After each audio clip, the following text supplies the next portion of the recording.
ஆனா உங்களை இன்னும் பெருகச்செய்வார் இவர் பெருகச்செய்வார்னு நிறைய ஊழியக்காரங்க பேச ஆரம்பிச்சிருந்து உங்களை பெருக்கி வைத்திருந்தா இந்நேரம் நீங்களும் அம்பானியில ஓவர்டேக் பண்ணி போயிருக்கணும்.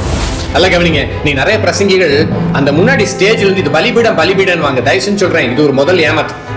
பலிபீடத்து மேல ஏறி நின்று பிரசங்கம் பண்றதுல பலிபீடத்துல தீதான் மூட்டி விடணும். மீண்டுமாக இந்த செய்தி மூலமா உங்களை சந்திப்பது மகிழ்ச்சி. இந்த 4ஆம் பாகம் மூலமாக உங்களை சந்திப்பதற்கு கர்த்தர் கொடுத்த கிருபைக்காக ஆண்டவரை நன்றி செலுத்துகிறேன். இரட்டிப்பா நரகத்தின் மக்கள் அப்படின்ற தலைப்புல பேசி வருகிறோம். இந்த நாளினுடைய வேதனையான காரியம் ஜனங்களை பரலோகத்தின் மக்களாக மாற்றுவதை விட இரட்டிப்பா நரகத்தின் மக்களாக மாற்றிக் கொண்டிருக்கிறதாம். ஆண்டவர் இயேசு கிறிஸ்து இந்த வசனங்களை மத்திய 23 அதிகாரத்துல அநேக காரியங்களை சொல்லியிருக்கிறார். அன்றைய மார்க்க தலைவர்கள் சொன்னது இன்றைய மார்க்க தலைவர்களுக்கும் பொருந்தும். இன்றைக்கும் கிறிஸ்தவத்தில் முக்கியமான தலைவர்களாக இருக்கிறோம், முக்கியமான காரியங்கள் இருக்கிறோம், முக்கியமானவர்களாக கருதப்படுகிறவர் எல்லாருமே ஏகதேசம் மத்திய 23 அதிகாரத்தில் உள்ள எல்லாத்தையும் பின்பற்றிட்டு இருக்கிறத பார்க்க முடியுது. ஆனா கிறிஸ்தவர்களுக்கு ஒரு விழிப்புணர்வு உண்டாக்க வேண்டும், நீங்களாவது தப்பிக்கொள்ள வேண்டும், கொஞ்சம் வேதத்தை அறிந்து கொள்ள வேண்டும் என்பதற்காக இந்த செய்திகளை வெளியிடுகிறோம். இந்த செய்திகளை நீங்கள் கவனமாய் கேளுங்கள். உங்களுக்கு தெரிந்தவர்களுக்கும் உங்களுக்கு தெரிந்த கிறிஸ்தவர்களுக்கும் இதை நீங்கள் ஷேர் பண்ணும்படி உங்கள் அன்புடன் கூட கேட்டுக்கொள்கிறேன். குறிப்பாக இதே மத்திய 23 அதிகாரத்தின் 13 வசனத்தை நான் வாசிக்கிறேன். மாயக்காரராகி வேதபாரகரை பரிசேரே உங்களுக்கு ஐயோ, மனுஷர் பிரவேசியாதபடி பரலோக ராஜ்யத்தை பூட்டி போடுகிறீர்கள். நீங்கள் அதில் பிரவேசிக்கிறதில்லை, பிரவேசிக்க போகிறவர்களை பிரவேசிக்க விடுகிறதும் இல்லை. இங்க என்ன பிரச்சனை நல்லா கவனிச்சுக்கோங்க. மாயக்காரர், வேதபாரகர் இதெல்லாம் ரிலீஜியஸ் லீடர்ஸ் இல்ல பெரிய வேதாகம் அறிஞர்கள் இவங்களுக்கெல்லாம் சொல்றாரு. ஆனா உங்களுக்கு ஐயோன்றார். ஏன் ஐயோவா? நீங்க பரலோக ராஜ்யத்துல பிரவேசிக்கிறதும் இல்லை, பிரவேசிக்க போகிறவர்களை நீங்க உள்ளேயும் விட மாட்டேங்கிறீங்க, பரலோக ராஜ்யத்தை பூட்டி போடுறீங்க. இன்னைக்கு அதுதான் வேதனையானது. இன்னைக்கும் சொல்ல முடியும், அநேக ஊழியங்கள் உண்மையிலே ஜனங்கள் பரலோகம் போய் சேர வேண்டும் என்கிற அந்த சிந்தனையில நடத்தப்படுகிறதான்றது ஒரு பெரிய கேள்விக்குறி. வெகு சில ஊழியங்கள் தான் சொல்ல முடியும். பெரும்பாலான ஊழியங்கள் தங்களுடைய சொந்த ராஜ்யத்தை கட்டி எழுப்புறாங்க, தங்களுக்குன்னு சாம்ராஜ்யத்தை எழுப்பி கொள்றாங்க, தங்களுக்குன்னு ஒரு பெரிய ஒரு அமைப்பை உருவாக்க வேண்டும் என்று வாஞ்சிக்கிறாங்க. இப்படிதான் ஓடுது. ஆனா பரலோக ராஜ்யத்தை பூட்டி போட்டா தான் இவங்க சாம்ராஜ்யம் வளரும். பரலோக ராஜ்யத்துக்கும் இந்த ஜனங்களுக்கு நடுவாக ஒரு பெரிய ஒரு பிழை உண்டு பண்ணி வைத்திருப்பாங்க. ஏன்னா அப்பதான் இவருடைய பேர் இல்ல இவருக்கு இருக்கக்கூடிய மவுஸ் சொல்லுவாங்க இல்லையா, அதெல்லாம் கொஞ்சம் ஜாஸ்தி ஆகும். இந்த வசனத்தை நீங்க புரிந்து கொள்ளணும். அப்போ பரலோக ராஜ்யத்தை பூட்டி போடுகிற அனுபவம் இன்றைய நாள் வரைக்கும் நடக்குது. அது வெளிப்படுத்தல் புஸ்தகத்தில் நீங்க சபைகளுக்கு ஆண்டவர் சொல்லும் போது 7 சபைகளுக்கு எழுதும் போது கிட்டத்தட்ட 5 சபைகள்ல பரலோக ராஜ்யத்தை பூட்டி போடுகிற சில காரியங்களை ஆண்டவர் சுட்டி காட்டுகிறார். இதை நீங்கள் 7 சபைகளை குறித்து இந்த கல்வாரி தொனில் நாம் தியானித்திருக்கிறோம். உங்களுக்கு நேரம் இருக்குமானா அந்த செய்திகளும் கொஞ்சம் கீழே போய் பாருங்க. சரி, இப்போ அந்த சபைகளினுடைய நிலைமை, இன்றைய மார்க்க தலைவர்களுடைய பயங்கரமான வஞ்சகம், பரலோகத்தை எப்படிலாம் பூட்டி போடுகிறாங்கன்றது செய்தி. ஒருவேளை இந்த செய்தியை நீங்கள் ஒரு ஊழியக்காரரா பார்த்துட்டு இருந்தீங்கன்னா, நீங்கள் ஒரு வியாபார வீடு நடத்திட்டு இருக்கீங்க, தயவுசெய்து செய்தியை பார்க்காதீங்க, இதோட நீங்க ஆஃப் பண்ணி வச்சிருங்க. இல்ல பரலோக ராஜ்யத்துல போய் உண்மை முத்தமான ஊழியக்காரன்ற சத்தத்தை கேட்கணும் வாஞ்சிக்கிறீங்கன்னா இந்த செய்தியை நீங்கள் கேளுங்கள். இதுல இருக்கிற காரியங்களுக்கு கொஞ்சம் நீங்க உங்களுடைய சபை ஊழியங்களை திருப்புங்கள். சரி, மீண்டுமாக மத்தேயு சுசேஷத்தின் 7வது அதிகாரத்தின் 13வது வசனத்தை நான் வாசிக்கிறேன். மத்தேயு சுசேஷத்தின் 7வது அதிகாரத்தின் 13வது வசனம். இடுக்கமான வாசல் வழியாக பிரவேசிங்கள், கேட்டுக்கு போகிற வாசல் விரிவும் வழி விசாலமா இருக்கிறது, அதன் வழியாய் பிரவேசிக்கிறவர்கள் அநேகர். 14வது வசனம். ஜீவனுக்கு போகிற வாசல் இடுக்கமும் வழி நெருக்கமா இருக்கிறது, அதை கண்டுபிடிக்கிறவர்கள் சிலர். இந்த வசனத்தை நீங்கள் இந்த நேரத்தில் மைண்ட்ல வச்சுக்கோங்க. ஏன்னா ஜீவனுக்கு போற வாசல் இடுக்கமா இருக்கு, அதை கண்டுபிடிக்கிறவர்கள் சிலர், ஃபியூ. சிலர்ன்ற வார்த்தையை நீங்கள் மனதில் வைத்துக் கொள்ளுங்க. இதனோட கூட சேர்ந்து இன்னொரு வசனத்தை சேர்ந்து வாசிக்கிறேன். அப்பதான் நீங்க கொஞ்சம் இந்த பரலோக ராஜ்யத்தை எப்படியெல்லாம் பூட்டி போடுறாங்க அப்படின்னு சொல்ற ஒரு தெளிவு உங்களுக்கு கிடைக்கும். நீங்களா தப்பிக்கொள்ள முடியும். அவர்கள் பிரவேசிக்கிறது இல்லை, சரி அதை விடுங்க, அதுவுமே கஷ்டமான காரியம் தான். ஆனா பிரவேசிக்க போகிறவர்களையும் தடை பண்றாங்க பாத்தீங்களா. அதுக்காக இந்த கல்வாரி தோனியில இந்த கிறிஸ்தவ சீர்திருத்த செய்திகள் சொல்லி கொஞ்சம் சத்தியங்களை கொஞ்சம் நாம் கடுமையாகவே போதிக்க வேண்டியது இருக்கிறது. யாரையும் முகஸ்துதி பண்ணவோ யாரையும் சோப்பு போடவோ நாம நினைக்கிறது இல்லை. எப்படியா ஜனங்களுக்கு சத்தியம் போய் சேர வேண்டும். ஆனா அடுத்து இன்னொரு வசனத்தை நீங்கள் வாசிங்கள். 2 பேதுரு புஸ்தகம் 1வது அதிகாரத்துல 10வது 11வது வசனத்தை நான் வாசிக்கிறேன். ஆகையால் சகோதரரே, உங்கள் அழைப்பையும் தெரிந்து கொள்வதையும் உறுதியாக்கும்படி ஜாக்கிரதையா இருங்கள். இவைகளை செய்தால் நீங்கள் ஒரு காலம் இடறி விழுவதில்லை. இவ்விதமாய் நம்முடைய கர்த்தரும் இரட்சகருமாக இயேசு கிறிஸ்துவோட நித்திய ராஜ்யத்துக்கு உட்படும் பிரவேசம் உங்களுக்கு பரிபூர்ணமாய் அளிக்கப்படும். ஆங்கிலத்தில் கிராண்ட் என்ட்ரன்ஸ் போட்டிருக்குது. இந்த 3 வசனங்களை மீண்டும் ஞாபகித்துக்கோங்க. பரலோக ராஜ்யத்தை பூட்டி போடுகிறார்கள். அடுத்து மத்திய 7வது அதிகாரத்தில் ஆண்டு சொல்கிறார், இடுக்கமான வாசல், ஜீவனுக்கு போகிற வாசல் இடுக்கும் வழி நெருக்கமா இருக்கிறது. இதை நீங்க மறந்து விடாங்க. அடுத்து இந்த வசனம் சொல்லுகிறது, சகோதரர் உங்கள் அழைப்பையும் உங்கள் தெரிந்து கொள்வதில் நீங்கள் உறுதியாக்கும்படி ஜாக்கிரதையார்கள். இவைகளை நீங்கள் செய்தால் ஒரு காலம் இடறி விழுவதில்லை. அது மாத்திரம் இல்ல, இடறி விழுவது மாத்திரமல்ல, உங்களுக்கு பரலோகத்திற்கான பிரவேசம் ஆண்டவர் பரிபூர்ணமாய் கொடுக்கிறார். அதாவது கிராண்ட் என்ட்ரன்ஸ்ன்ற வார்த்தை. இது 3 வசனத்தை நீங்க ஞாபகத்தில் வைத்துக் கொண்டு உங்க ஆவிக்குரிய வாழ்க்கையை நீங்க கட்டி எழுப்பினால் நல்லா இருக்கும். பூட்டி போடுதல்னா என்ன, என்னென்ன சத்தியங்கள்லாம் நீங்க தெரிந்து கொள்ளக்கூடாதுன்னு சொல்லி இந்த மார்க்க தலைவர்கள் விரும்புகிறார்கள். இதெல்லாம் நீங்க தெரிந்திருந்தா மட்டும்தான் உங்களுக்குள்ள ஒரு எழுப்புதல் உண்டாகும், ஒரு சீர்திருத்தம் உண்டாகும். சரி, இப்போ கிறிஸ்துவுக்குள்ளாக உங்கள் நிலை என்ன? நிறைய நேரத்தில் பார்த்தீங்கன்னா போன செய்தியிலும் சொல்லியிருப்பேன், நல்ல வைத்தியங்கள் தெரிஞ்சவங்க வைத்தியத்தை அடுத்தவங்க சொல்லிக் கொடுக்க மாட்டாங்கன்னு. நல்ல சமையல் கலைஞர்கள் சமையலில் இருக்கக்கூடிய நுணுக்கங்களை பக்கத்தில் இருக்கிறவங்ககிட்ட ஷேர் பண்ண மாட்டாங்க. ஆனால் பைபிள் அப்படி கிடையாது. நாம் சரீரத்தின் அவயங்களா இருக்கிறோம், கிறிஸ்துவின் சரீரத்தின் அவயங்களா இருக்கிறோம். அந்தந்த அவயங்கள் எல்லா அவயங்களோடு இணைந்து வளர வேண்டும். இணைந்து வளர வேண்டும் என்கிற அந்த சிந்தை இல்லாட்டி அங்கு பிசாசின் ஆவிகள் கிரியை செய்கிறது. ஏன்னா ஒரு அவயத்தை வளர விடாம கெடுத்து அதை நாசம் பண்றது பிசாசின் வேலை தான். அப்போ கிறிஸ்துவ சரீர சபையில் அப்படி இருக்க முடியாது.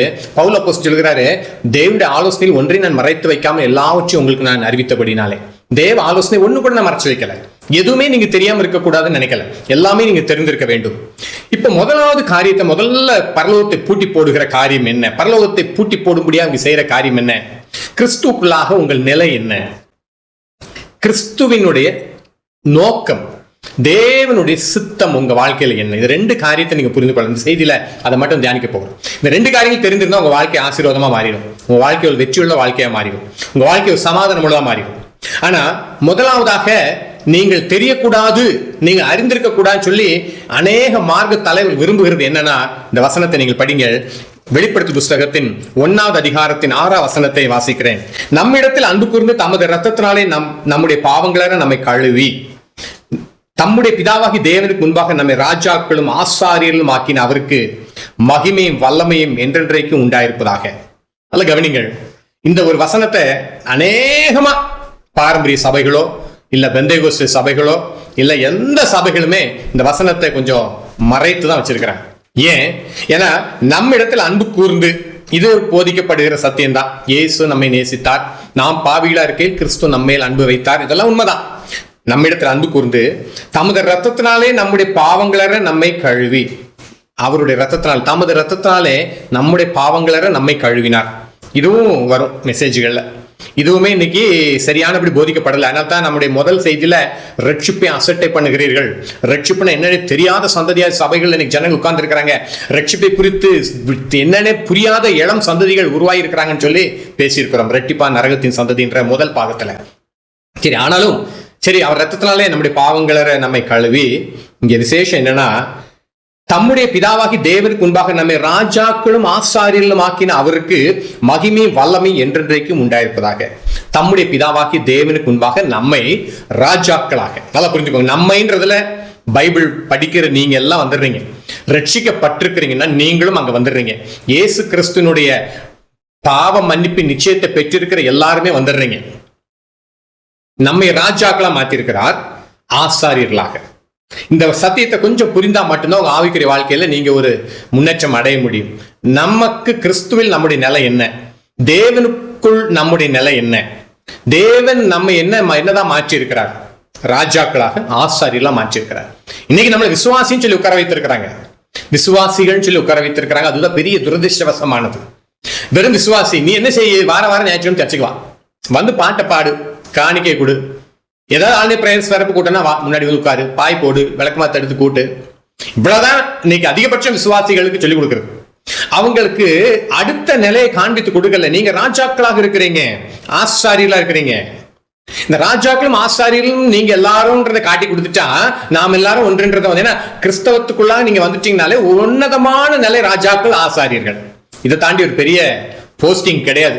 ரைட் ரெவரண்ட் பிஷப் இப்படி எல்லாம் என்னென்னமோ போட்டுட்டு இருந்தாலுமே ராஜாக்கள்ன்ற ஒரு பதவி போட்டிருக்கு. இன்னும் போட்டா அடுத்தது பாத்தீங்கன்னா ஆசாரியர்கள். இதை நான் தொடர்ச்சி இன்னொரு வசனத்தை வாசிக்கிறேன். 1 பேதுருவின் புஸ்தகத்துல எல்லாருக்கும் தெரிந்த பகுதி தான், 2வது அதிகாரத்துல 9வது வசனம். நீங்களும் உங்களை அந்தகாரத்தில் நின்று தம்முடைய ஆச்சரியமான ஒளிநிடத்திற்கு வரவழைத்தவருடைய புண்ணியங்களை அறிவிக்கும்படிக்கு தெரிந்து கொள்ளப்பட்ட சந்ததியாயும் ராஜரீகமான ஆசாரிய கூட்டமாயும் பரிசுத்த ஜாதியாயும் அவருக்கு சொந்தமான ஜனமாயும் இருக்கிறீர்கள். இந்த இடத்துல கொஞ்சம் கூட அந்த வசனத்தை விளக்கமா பார்க்க முடியும். என்ன போட்டிருக்குதுன்னா, நீங்களும் உங்களை அந்தகாரத்தில் நின்று தம்முடைய ஆச்சரியமான ஒளிநிடத்திற்கு வரவழைத்தவருடைய புண்ணியங்கள் தான் சொன்னேன். உங்களுக்கு கிறிஸ்துவுக்குள்ளாக நீங்க வந்ததுக்கு அப்புறமாக உங்களுடைய அழைப்பு, உங்களுடைய காலிங், உங்களை குறித்து தேவ சித்தம். இதை நல்லா புரிந்துக்கோங்க தயவு செய்து. இதெல்லாம் புரியாம நீங்க கடைசி நாட்கள் போய் கர்த்தாவே கர்த்தாவேன்னு அங்க உள்ள விட மாட்டாரு. பரலோகராஜ்யத்தை இவங்க இப்படி எல்லாம் உங்களுக்கு காட்டி கொடுக்காம பூட்டி போட்டு வச்சிருக்கிறாங்க. இதெல்லாம் உங்களுக்கு தெரிந்து விடக்கூடாதுன்றதுல நிறைய ஊழியக்காரங்க கவனமா இருக்கிறாங்க. ஏன்னா அவங்களுக்குரிய அந்த மரியாதையெல்லாம் போயிடும். உங்களே ராஜாக்கள் ஆசாரியர்கள்ட்ட பின்ன என்ன ஆகுறது? நாங்கள் ராஜாக்கள் மாதிரி உட்கார முடியாது. அதுக்கப்புறம் எல்லாரும் சகோதரர்களா தான் இருக்க முடியும், எல்லாம் ஒன்னா தான் இருக்க முடியும். கொஞ்சம் இந்த நாள் இந்த செய்தியை கவனமா கேளுங்க. நம்மை ராஜாக்களா மாத்திருக்கு ஆசாரியம். இங்க நீங்க பாத்தீங்கன்னா அவருடைய புண்ணியங்களை அறிவிக்கும்படிக்கேன்னு போட்டிருக்கு. நம்முடைய ஃபர்ஸ்ட் நீங்க ரட்சிக்கப்பட்டீங்கனாலே உங்களுக்கு ஆண்டருக்கு ஒரு கால் கொடுக்குறாரு. இது உங்களுக்கு ஆண்டர் உங்களுக்கு கொடுத்துருக்கு. இது ஒரு அழைப்பு. நீங்க ரட்சிக்கப்பட்டீங்கனால அப்படி புண்ணியங்களை அறிவிக்கும்படிக்கு. அடுத்து ராஜரீகமான ஆசாரிய கூட்டமாயும் பரிசுத்த ஜாதியாயும் அவருக்கு சொந்தமான ஜனமாயும் இருக்கிறீர்கள். அப்ப நல்லா கவனிங்க, புண்ணியங்களை அறிவிக்கும்படி தெரிந்து கொள்ளப்பட்ட சந்ததி ராஜரீகமான ஆசாரிய கூட்டம். நீங்கள் ஆசாரியர்கள் தயவு செஞ்சு மறந்துடுறீங்க. ரட்சிக்கப்பட்டிருந்தீங்கன்னா உங்கள் ஆண்டவர் இப்படிதான் மாத்திருக்கிறார். அவர் தம்முடைய ரத்தத்தினாலே நம்முடைய பாவங்களை கழுவி நம்மை தேவன் முன்பாக ஆசாரியர்களாக நிறுத்தியிருக்கிறார். ராஜாக்களும் ஆசாரியமும் மாற்றியிருக்கிறார். அடுத்து இங்க 1 பேர்ல வாசிக்கிறோம், ராஜரீகமான ஆசாரிய கூட்டமாக. ராஜாக்கள் ஆசாரியர்கள் ரெண்டையும் சேர்த்து இங்க போட்டுருக்குது, ராஜரீக ஆசாரிய கூட்டமாக. எப்படி ஒரு உன்னதமான நிலை தெரியுமா?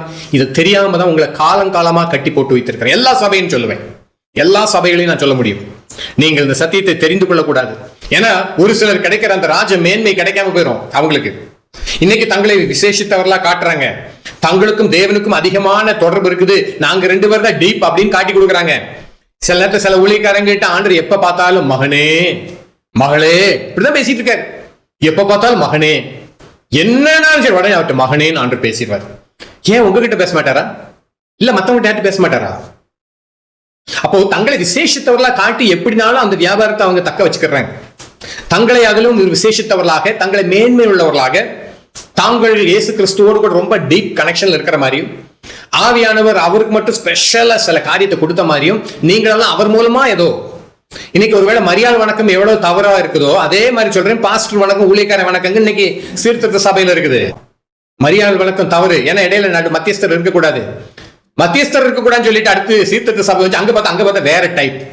ஒருவேளை இங்க உயிரில்லாத ஒரு உருவத்தை முக்கியப்படுத்தினாங்க, அங்க பாத்தீங்கன்னா உயிருள்ள ஒரு உருவத்தை முக்கியப்படுத்திட்டு இருக்கிறாங்க. இங்க இது உயிருள்ள உருவம், இது ரொம்ப பயங்கர டேஞ்சர், இது பயங்கரமான டேஞ்சர். ஜனங்கள் ஆண்டர்கிட்ட போக விட முடியாதபடிக்கு நாங்க எல்லாம் பாத்துக்கிறோம், நாங்க பேசிக்கிறோம். ஏன் அப்படிலாம் ஆண்டர் விரும்பவே இல்லை. அவர் எல்லாரையும் ராஜரீகமான ஆசாரிய கூட்டமா மாத்தி இருக்கிறாரு. ஆசாரிய கூட்டம் அவருடைய புண்ணியங்களை அறிவிக்கும்படி தெரிந்து கொள்ளப்பட்ட சந்தி. நீங்க தேவன் இடத்துல போய் ஆண்டவரே என்னை குறித்து உங்க நோக்கம் என்னன்னு கேளுங்க. உங்களை ஒவ்வொருத்தரை வச்சு நோக்கம் வைத்திருக்காரு. சும்மா உங்களை யாரையும் ஆண்டு தெரிந்தெடுக்கல. நீங்க ரட்சிக்கப்பட்டு ஆண்டோடைய பிள்ளையா மாற்றப்பட்டிருந்தீங்கன்னா உங்களுக்கு கொண்டு நோக்கம் இருக்குது. நான் திருப்பி சொல்றேன், நீங்க கிறிஸ்தவங்களா இருக்கிறதுனால சொல்லல, நீங்க ரட்சிக்கப்பட்டு தேவ பிள்ளையா இருந்தீங்கன்னா உங்களுக்கு கொண்டு நோக்கம் இருக்கு. நீங்க கேளுங்க, ஆண்டவர் என்ன நோக்கம், என்ன சித்தம் என்ன கொண்டு வைத்திருக்கிறீங்க, என் வாழ்க்கை கொண்டு என்ன சித்தம் வச்சிருக்கிறீங்க. ரோமர் 15ஆம் அதிகாரத்துல 15ஆம் வசனம் பவுல் அப்போஸ்தலன் தன்னுடைய நோக்கத்தை காட்டி கொடுக்குறாங்க. எப்படியா, சகோதரரே, புறஜாதியாராகிய பலி பரிசுத்த ஆவியினாலே பரிசுத்தமாக்கப்பட்டு தேவனுக்கு பிரியமான பலியாகும்படிக்கு நான் தேவனுடைய சுவிசேஷ ஊழியத்தை நடத்தும் ஆசாரியனா இருந்து புறஜாதிகளுக்கு இயேசு கிறிஸ்துடைய ஊழியக்காரனாகும் பொருட்டுன்னு போட்டு என்ன செய்கிறாரா, அவர் புறஜாதியாராகிய பலி, புறஜாதிகளுடைய பலி அல்ல, அவங்களே பலியா காட்டுறார். புறஜாதியாராகிய பலி பரிசுத்த ஆவியினாலே பரிசுத்தமாக்கப்பட்டு தேவனுக்கு பிரியமான பலியாகும்படிக்கு நான் தேவனுடைய சுவிசேஷ ஊழியத்தை நடத்தும் ஆசாரியனா இருந்துன்னு போட்டு. ஆசாரியர்களுடைய பணி என்னது? ஜனங்களின் பாவ நிவர்த்திக்காக பலிபீடத்திலே பாவ நிவாரண பலிகளை அவங்க செலுத்துவாங்க. பாவ நிவாரண பலிகளை அங்க செலுத்தி அவர்களுக்கான பாவ பிராயச்சித்தத்தை அவங்க செய்வாங்க. ஆசாரியர்கள் பழைய ஏற்பாட்டு காலத்துல அதான் செய்வாங்க. இப்ப புதிய ஏற்பாட்டு காலத்து ஆசாரியர்கள் நமக்கு பலிகள் கிடையாது. நல்லா கவனிங்க, நீ நிறைய பிரசங்கிகள் அந்த முன்னாடி ஸ்டேஜ்ல இருந்து இது பலிபீடம் பலிபீடம் வாங்க. தயவுசெய்து சொல்றேன், இது ஒரு முதல் ஏமாத்து. பலிபீடத்து மேல ஏறி நின்று பிரசங்கம் பண்றதுக்கு இல்ல, பலிபீடத்துல தீ தான் மூட்டி விடணும். உங்க பாஸ்டர் உங்ககிட்ட இது பலிபீடம் பலிபீடம்னா கேளுங்க, பாஸ்டர் அடுத்த வாரம் கீழே கொஞ்சம் விறகு கிட்ட அக்கினி மூட்டி விடட்டுமான்னு கேளுங்க. அக்கினி மூட்டுறது தான் அது. வெறும் பிரசங்க பீடம், கொஞ்சம் உயரமான இடம் வேணும் ஜனங்களை பார்த்து பேசுறதுக்கு, கொஞ்சம் ஹைட்டான இடம், அவ்வளவுதான். நீங்க பலிபீடமா ஆக்கிட்டீங்க, பலிபீடத்து மாதிரி ஏறிய நின்று பிரசங்கம் பண்றீங்க போதகர்களே, மாயக்காரர்களே. இது பலிபீடமா? ஒரு சின்ன சத்தியத்தை கூட ஜனங்களுக்கு சொல்லிக் கொடுக்க முடியல. அப்படி அதான் பலிபீடத்து மேல ஏறி நின்று பலி செலுத்த வேண்டிய இடத்துல நாங்க ஏறிய நின்று பிரசங்கம் பண்றோம்னு காட்டுறதுக்கா? என்ன வஞ்சகங்கள் ஐயா! ஜனங்களே, இனியாவது கொஞ்சம் விழித்துக் கொள்ளுங்கள். சரி, ஆசாரியர்கள் என்ன செஞ்சாங்க? பலிகளை கொண்டு பலிபீடத்தில் செலுத்துவாங்க. இப்ப புதிய ஏற்பாட்டுல நாம என்ன செய்யறோம்? இயேசு கிறிஸ்து பலியானதுனால நீங்க எப்படி ஒரு ஆசாரிய பணி செய்றீங்கன்னா, போய் சுவிசேஷத்தை சொல்லி அவனுக்கான பிராயச்சித்த பலியா இயேசு கிறிஸ்து சிலுவையில மரித்து விட்டான்றத அந்த நபருக்கு காட்டி கொடுத்து, இப்ப அந்த நபர் இயேசு கிறிஸ்து சொந்த ரட்சகராக ஏற்றுக்கொண்டு அவருடைய பாவ மன்னிப்பை பெற்றுக் கொள்கிறார் இல்லையா? இங்க ஒரு பாவ மன்னிப்பின் ஊழியத்தை நீங்க செய்றீங்க பாத்தீங்கன்னா, இது ஆசாரிய வேலை. நீங்க கிட்டத்தட்ட ஒரு ஆசாரிய வேலை அங்க செய்றீங்க. பழைய ஏற்பாட்டு காலத்துல ஆசாரியன் அந்த மிருகத்தை கொண்டு வந்தோன்னா அதன் தலையில கைய வச்சு அந்த பாவ நிவாரண பலி இப்படி ஒவ்வொரு பலிகளை அவங்க செலுத்துவாங்க. அங்க ஒரு பெரிய ஒரு பாவ நிவாரணம் உண்டாகி கிடைக்கும் அந்த ஜனங்களுக்கு. புதிய ஏற்பாட்டுல இப்ப நீங்க மிருகங்களோ எதுவும் கிடையாது. இயேசு கிறிஸ்து ஒரே தரம் பலியிடப்பட்டதுனால இப்ப மீண்டுமான பலி இல்ல. ஆனா நீங்க இப்ப என்ன செய்றீங்கன்னா, ஜனங்களுக்கு உங்களுடைய சுசேஷத்தை கொண்டு போறீங்க. நீங்க சுசேஷத்தை கொண்டு போய் அவங்களுக்கு இயேசு கிறிஸ்து சிலுவை பத்தி சொல்லி அவங்களுக்கான அந்த பாவ மன்னிப்பு நிச்சயத்துக்கு பாவ மன்னிப்பை பெற்றுக்கொள்ளும் ஒரு வழியை காட்டுறீங்க. அவங்களும் இயேசு கிறிஸ்துவின் பாதத்தண்டையில வந்து அந்த பாவ மன்னிப்பு நிச்சயத்தை பெற்றுக்கொள்ளும் பொழுது நீங்கள் ஒரு ஆசாரிய வேலை செய்றீங்கன்ற மறந்துறாங்க. ஆசாரிய வேலையாக்கும். பவுலப்போஸ்தலன் சொல்றாரு, புறஜாதியார பலிகள் பரிசுத்தாவினால் பரிசுத்தமாக்கப்பட்டு தேவனுக்கு பிரியமான பலியாகும்படிக்கு நான் தேவனுடைய சுவிசேஷ ஊழியத்தை நடத்தும் ஆசாரியனா இருந்து புறஜாதியில் இயேசு கிறிஸ்துவினுடைய ஊழியக்காரனாகும் பொருட்டு. அப்போ ஒரு ஆசாரிய வேலை எல்லாருக்கும் கொடுக்கப்பட்டிருக்கிறது. விசேஷமாக ரட்சிக்கப்பட்ட எல்லாருக்கும் அந்த ஒரு வேலை கொடுக்கப்பட்டிருக்குது. சுசேஷ ஊழியன்றது வெறும் சாதாரண வேலை இல்லை. சுசேஷம் எல்லாருமே சொல்லி ஆக வேண்டும். இந்த சுசேஷ ஊழியை நீங்க எவ்வளவு மேன்மையானது என்று புரிந்து கொள்ளுங்கள். பழைய ஏற்பாட்டு காலத்தில் லேவி கோத்திரத்துக்கு மாத்திரம் ஒதுக்கப்பட்ட அந்த வேலை இன்றைக்கு புதிய ஏற்பாட்டின்படியா வரும்பொழுதோ நீங்கள் அனைவருமே ரட்சிக்கப்பட்ட அனைவருமே ராஜரீகமான ஆசாரியர்ல மாற்றப்பட்டிருக்கிறீங்க. இப்ப நீங்க இந்த பூமியில ராஜரீகமான ஆசாரிய பணியை செய்ய வேண்டும். இந்த பூமியில ராஜரீகமான ஆசாரிய பணி அதுதான் தேவ சித்தம், தேவ நோக்கம். அதுதான் தேவ நோக்கத்தை இங்க செய்ய வேண்டும். வாரம் போய் சர்ச்சில் உட்கார்ந்து நல்லா கையை தட்டி பாடுறேன், இல்ல கையை கட்டி உட்கார்ந்து பாடிக்கிட்டு இருக்கிறேன், இல்ல நான் கொஞ்சம் வர்ஷிப் போயிட்டு வந்தேன், இதெல்லாம் வேலையாகாது. இந்த ஏமத்தெல்லாம் பரலோகத்துல செல்லுபடி ஆகாது. தயவு செஞ்சு கண் திறந்து பாருங்க சத்தியத்தை. வெளிப்படுத்து புத்தகத்தில் 20வது அதிகாரத்து 6ஆம் வசனத்துல முதலாம் உயிர்த்தெழுதலுக்கு பங்குள்ளவன் பாக்கியவான். நல்லா கவனிச்சுக்கோங்க. முதலாம் உயிர்த்தெழுதலுக்கு பங்குள்ளவன் பாக்கியவானும் பரிசுத்தவானுமா இருக்கிறான். இவர்கள் மேல் இரண்டாம் மரணத்துக்கு அதிகாரம் இல்லை. இவர்கள் தேவனுக்கும் கிறிஸ்துவுக்கும் முன்பாக ஆசாரியராய் இருந்து அவரோட கூட 1000 வருஷம் அரசாளுவார்கள். இந்த வசனத்தை தயவு செஞ்சு நல்லா புரிந்துக்கோங்க. இங்கே நீங்க ஒரு ஆசாரிய ஊழியத்தை நீங்க செய்து ஆசாரிய வேலை செய்து நீங்கள் அந்த முதலாம் உயிர்த்தெழுதலுக்கு பங்குள்ளவர்களாய் நீங்க இருக்கும் பொழுது அங்க என்ன நடக்குன்னா, முதலாம் உயிர்த்தலுக்கு பங்குள்ளவன் பாக்கியவானும் பரிசுத்தவானுமா இருக்கிறான். இது நல்லா புரிஞ்சுக்கோங்க. அப்போ முதலாம் உயிர்த்தலுக்கு நீங்க தகுதியாக ஆயிட்டீங்கன்னாலே போதும். எப்படி? பரிசுத்தவான். அதனால தான் பைபிள் சொல்லி பரிசுத்தம் உள்ள இன்னும் பரிசுத்தமாகட்டும். அப்ப இந்த பூமியில நீங்கள் ஒரு பரிசுத்தமான வாழ்க்கை, பரிசுத்தவான் அப்படின்ற வார்த்தைக்கு இன்னும் நிறைய அர்த்தங்கள் இருக்குது. நல்லா கவனிங்க. ஏன்னா வெறுமையே நீங்க போய் ஒரு சன்னியாசம் போய் உட்கார்ந்து நீங்க பரிசுத்தவான் ஆக முடியாது. நீங்க தேவ சித்தம் நிறைவேற்றி முடித்த ஒரு பரிசுத்தவான். சரி, அதை குறித்து இந்த சைட்ல பார்க்க போறோம். பரிசுத்தவானுமா இருக்கிறான். இவர்கள் மேல் இரண்டாம் மரணத்துக்கு அதிகாரம் கிடையாது. சரி, அடுத்து போட்டு இவர் தேவனுக்கும் கிறிஸ்துவுக்கு முன்பாக ஆசாரியரா இருந்து அவரோட கூட 1000 வருஷம் அரசாழ்வார்கள். இங்கே ஆசாரியர்களா இருந்தவங்க அங்க தேவனுக்கு முன்பாக ஆசாரியர்களா இருப்பது மாத்திரம் இல்ல, இப்ப அடுத்த ஒரு வேலையாண்டு கொடுக்குறாரு. ஏன்னா இங்கே பாத்தீங்கன்னா ரத்தத்தினாலே நம்ம ராஜாக்களும் ஆசாரியரும் மாற்றி இருந்தாரே. இப்ப நம்ம இந்த பூமியில ஒரு வேளை ஒதுக்கப்பட்டவர்களாக, புறக்கணிக்கப்பட்டவர்களாக, ஒரு பரியாசத்துக்குரியவர்களாக, எல்லாரும் துடைத்து போடுற குப்பையை போலலாம் எண்ணப்படலாம். ஆனா அங்க 1000 வருட அரசாட்சியில் என்ன நடக்குன்னா, நம்ம தேவனுக்கும் கிறிஸ்துவுக்கு முன்பாக ஆசாரியர்களாக இருப்பது மாத்திரம் இல்ல, நம்ம ஆளுகை செய்கிறவர்களாக. ஏன்னா ராஜாக்களாக இருக்கிறோம் அல்லவா, இந்த பூமியில 1000 வருடம் ஆளுகை செய்கிறவர்களாக என்று வைக்கிறார். சரி, இதுக்கு முன்பாக நாம் இப்ப செய்ய வேண்டியது என்னது? நீங்க இப்போ நிறைவேற்ற வேண்டியது ராஜா, ஆட்சி, ஆளுகை, இதெல்லாம் நல்லா தான் இருக்கு. இந்த ஆளுகையெல்லாம் இருக்கட்டும். இப்ப நீங்க உங்களுடைய தனிப்பட்ட ஆவிக்குரிய வாழ்க்கையில, உங்களுடைய தனிப்பட்ட வாழ்க்கையில, உங்களுடைய ஆவிக்குரிய காரியங்களில நீங்க எவ்வளவு ஜாக்கிரதையா இருக்கிறீங்கிறது இப்ப விஷயம். ஆனா இப்ப ஆசாரியர்களா இருக்கிற நீ ஆசாரியர்களா மாற்றப்பட்டிருந்தீங்கன்னா, ஆசாரிய பணி செய்துட்டு தான் நீங்க பிரதான ஆசாரியனாகிய இயேசு கிறிஸ்துவை முகமுகமாய் நீங்க போய் பார்க்க முடியும். ஏன்னா அவர் மகா பிரதான ஆசாரியரா இருக்கிறார். நீங்க ஒரு ஆசாரிய பணிகளை நீங்கள் தவற விட்டுட்டு, ஆசாரியனுடைய வேலையை நீங்க அசதியாகி விட்டுட்டு, நான் ஆண்டவரே உங்களை நம்பிக்கை வச்சிருந்தேன், உங்களை தான் நான் கும்பிட்டேன்றதெல்லாம் அவர் எதிர்பார்க்கவே இல்லையா. அவர் கும்பிடுறதுக்காக இந்த பூமிக்கு வரல. எல்லாரும் தன்னை கும்பிட வேண்டும் சொல்லி அவர் பூமிக்கு வரவே இல்லை. எல்லா மனுஷரும் ரட்சிக்கப்பட வேண்டும். ஏன்னா புண்ணியங்களை அறிவிக்கும்படிக்கு தெரிந்து கொள்ளப்பட்ட சந்ததியாயும் ராஜரீகமான ஆசாரிய கூட்டமா இருக்கிறேன்ற அந்த வசனத்தை எத்தனை காலத்துக்கு தான் மறைப்பாங்க, எத்தனை காலத்துக்கு மறைக்க போறாங்கன்னு தெரியல. உங்களை அபிஷேகம் பண்ணி, இன்னைக்கு அபிஷேகன்ற வார்த்தையில ரொம்ப ஈஸி ஆயிடுச்சு. அபிஷேகம் அபிஷேகத்தில் நிரம்பல முடியாது. ஒரு தடவை ஆண்டு அபிஷேகம் பண்ணுகிறார். அடுத்து பரிசுத்தாவினால் நீங்க நிரப்பப்பட்டவர்களாய் காணப்பட வேண்டும். அபிஷேகம்னாலே பிரித்தெடுத்துன்ற பொருள் உண்டு. நீங்க பழைய ஏற்பாட்டு காலத்துல பாத்தீங்கன்னா தேவன் தன்னுடைய நோக்கத்துக்காக ஒவ்வொருத்தரை பிரித்தெடுக்கும் போது அபிஷேகம் பண்ணுவார். சவுலை சாமுவேல் போய் அபிஷேகம் பண்ணுவார், தாவீதை சாமுவேல் அபிஷேகம் பண்ணுவார், யெப்தாவை தேவன் அபிஷேகம் பண்ணுவார், சிம்சோனை தேவன் அபிஷேகம் பண்ணுவார், கிதியோனை தேவன் அபிஷேகம் பண்ணுவார். நீங்க பழைய ஏற்பாட்டு காலத்துல எந்த பாருங்க, அவர் தன்னுடைய நோக்கத்திற்காக அப்பப்போ அவருடைய நோக்கத்தை நிறைவேற்றுவதற்கு ஒவ்வொருத்தரும் அபிஷேகம் பண்ற தனக்காக பிரித்தெடுக்கிறார்னு அர்த்தம். டு செட் அபார்ட், தனக்காக பிரித்தெடுக்கிறார் தன் நோக்கத்தை நிறைவேற்றுவதற்காக. இன்னைக்கு அபிஷேகம்ன்ற வார்த்தை ஏதோ துள்றதுக்கு குதிக்கிறதுக்கு மாத்தி கொடுத்துருக்காங்க ஐயா. அது வேற ஆவி. குதிக்கிறதுக்கு துள்றதுக்கு அபிஷேகம் அல்ல. வேல்ஸ் நாட்டில் ஒரு எழுப்புதல் வந்துச்சு. வேல்ஸ் நாட்டில் எழுப்புதல் வந்தோடனே அது இந்தியா வரைக்கும் பாதிப்பை கொண்டு வந்தது. உங்களுக்கு தெரியுமா? நீ சும்மா நம்ம எழுப்புதல் கத்திட்டு இருக்கிறோம். போலி எழுப்புதல். உண்மையான எழுப்புதல் தேசங்களை அசைக்க வேண்டும். இந்தியா வரைக்கும் அதனுடைய தாக்கம் உண்டாச்சு. இந்தியாவுக்கு வந்த அநேக மிஷினரிகள் அந்த வேல்ஸ் எழுப்புதல் மூலமாக வந்தவங்க தெரியுமா உங்களுக்கு? இன்னைக்கு நம்ம சும்மா உட்காந்துட்டு அபிஷேகம்ன்றோம். ஐயா, அபிஷேகம் என்னது? தேவனுக்கா பிரித்தெடுத்தல். ஒருத்தர் கேளுங்க, நீங்க அபிஷேகம் பெற்றிருக்கிறீங்களா? அபிஷேகம் பெற்றிருக்கிறீங்களா? நீங்க தேவனுக்கா பிரித்தெடுக்கப்பட்டவங்க.